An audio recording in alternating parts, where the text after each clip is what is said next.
What's the biggest green flag people overlook in relationships? Dedication to the relationship, care and respect. People generally take it for granted. Big mistake. Good one. Consistency is boring, but inconsistency is entirely dissatisfying and leaves you wanting more. That feeling of wanting more, however, is not you falling in love.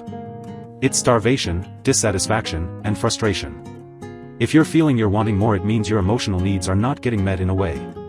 Or that you are extremely entitled. Accepting, hell, even encouraging, that you have separate friends and separate hobbies. It's great to have friends and hobbies in common, but it's also great that both people maintain their individuality and nourish the things they like to do and the people they like to hang out with independently.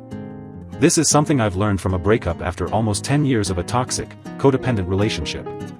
Your relationship needs to be a part of your life, not your whole life. Your partner needs to be a big part of your support system, but not your whole support system. When that's not the case and the relationship falls apart or goes through a rough patch, or when for some reason your partner can't be there for you in the exact same way they've always been, you'll find yourself completely lost in the world and wondering who you are outside of that relationship. When both people can have their own lives and still choose each other, that's real maturity. Being clingy 24/7 might feel cute at first, but it kills individuality fast. Balance is everything. This is the key to my marriage. We know when to be apart. My office is upstairs in the house, hers is downstairs. Some evenings we just split up and go do our own thing. She requires more downtime than me. I save my vacation time almost exclusively for family trips and things. She needs the occasional girls' weekend.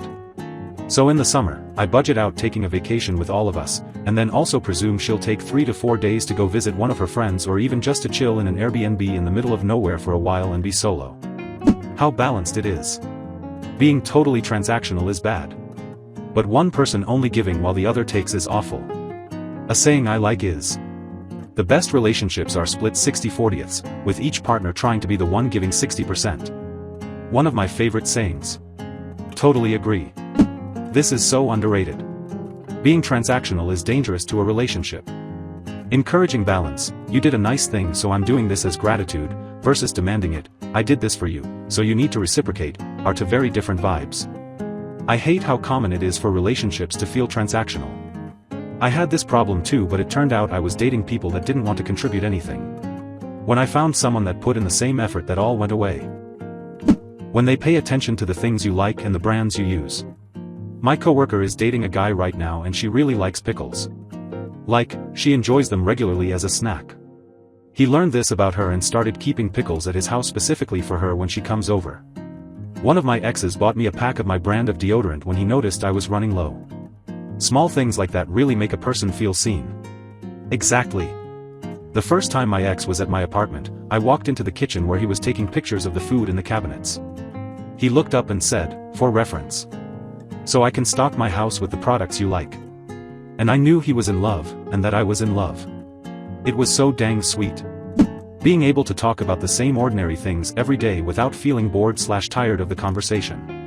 Huge difference between saying your day was just fine versus actually talking about what you did, whether there was something you found funny/sad/weird that day. Hi guys, if you like my video, please just subscribe, drop a like and tap the bell, so you won't miss the next video. I'm already working on a new one for you, so see you. When we first started dating, my BF would respond to my messages in a very consistent and predictable way, no games, ever, just wow. It was such a breath of fresh air. He expressed interest in me and wasn't scared to say cute things.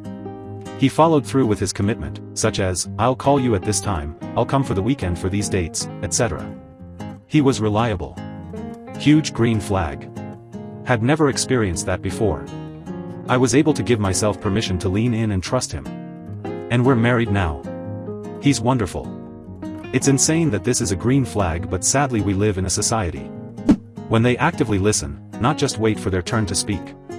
Underrated but game-changing. Very true. Most people listen to reply, not to comprehend. Married almost 30 years. You need to respect each other's families, be on the same page with your finances prior to being married, have lots of humor and patience, but loyalty is often overlooked. You want a partner who will stand beside you no matter what comes. A partner that will defend you no matter what the circumstance is. I find the families and finances issues to be really common amongst couples I've known. Can you explain more about the finances, please? Or give some examples, thank you. Mainly you need to agree, to an extent, on splitting bills or one person handling it, how much to spend on extra things and how often, reasonable costs versus unreasonable, etc.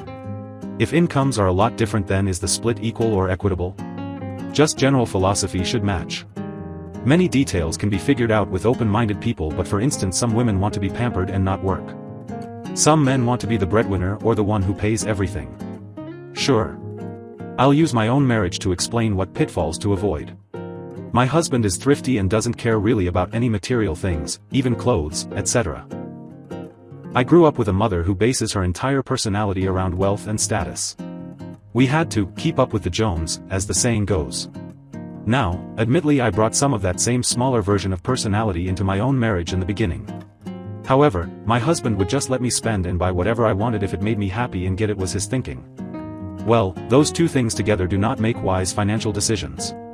So we acquired a bunch of credit card debt in the first 5 to 8 years of our marriage chasing financial things. Simply, you need to have a savings plan together where you put up so much, and you do not charge things on credit cards. You live within your means. But you need to discuss that prior to marriage so that you both know what each other's expectations are financially. Being smart with finances. Looks fade, expense bags go out of style, all that stuff is short term. If they focus on short term, what do you think their long term will look like? If she has no stupid debt and knows why she shouldn't, and wants to buy a big house with me, that's the greenest flag possible. Yes. But also not being frugal to a fault. Like if my partner refuses to spend any money on anything ever and lectures me every time I try to spend my own money reasonably, then it ceases to be a green flag. Be sensible and conscientious, but be willing to have a little fun treat every now and then. Someone who is honest and not just saying things to impress you, even if it means disagreeing. For example, a friend recently went on a date and the guy was wearing a weird beanie. He then asked her, "Do you like the beanie?" And instead of saying something like, "It's not my personal style but it looks good on you," she said, "Yeah, it's great." Now he's worn it on every date since. Your partner doesn't have toxic friends. They don't like seeing them happy while they are not. The biggest green flag people overlook? I'd say trying to find someone different or interesting and disregarding people who are boring. The friends I've had who hold out for interesting variety often get toxic instead. It is exhausting to be with someone who always has drama. The best people I've known look like they have nothing going on, because they're living their lives smoothly. They take care of their business and have quiet fun and reach personal goals completely without drawing attention to themselves.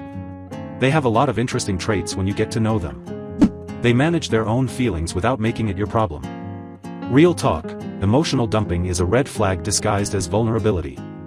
A huge green flag is a partner who can say, "I'm in a rough mood and need an hour to chill," instead of making you walk on eggshells or solve their life crisis. I mean, sometimes you do just need to vent to someone and feel heard, depends from person to person, but obviously there's a point where it's just too much. It's really a tough balance to find. Sometimes, you need to be and create a safe space for your partner to be vulnerable and transparent. But there are limits to how much venting any human can take, and total, continual transparency isn't necessarily a good thing. Supportive behavior is not the same as enabling behavior.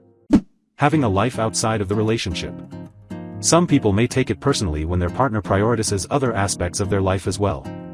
But I believe it's such a green flag because you form a healthy attachment between you and your partner. The kind that isn't built on codependency. The kind that recognizes that a partner is a part of your life and isn't your whole life. When they make the hard conversations feel safe instead of scary. That's the one nobody talks about enough. It's easy to love someone when things are fun, it's how they treat you when things get messy that tells you who they really are. A partner who listens instead of defends, who asks instead of assumes, that's the kind of peace that lasts longer than chemistry ever will. One big green flag people often miss, someone who knows how to apologize and change. It's easy to find people who say sorry, rarer to find ones who adjust behavior after messing up. That reveals growth, humility, and respect. Being kind to and engaging reasonably with kids. And this is true whether they want kids or not. This suggests several good things about a person. They have the ability to meet someone where they are, disagreements are much more likely to be productive and calm. They will be kind even when they have nothing to gain in return, they're likely to treat you with kindness and respect without trying to get something in return. They're not too self-centered, they're likely to support your interests and hobbies and friendships appropriately, even when they don't share them. How nice they are to servers and to people who can't give them anything.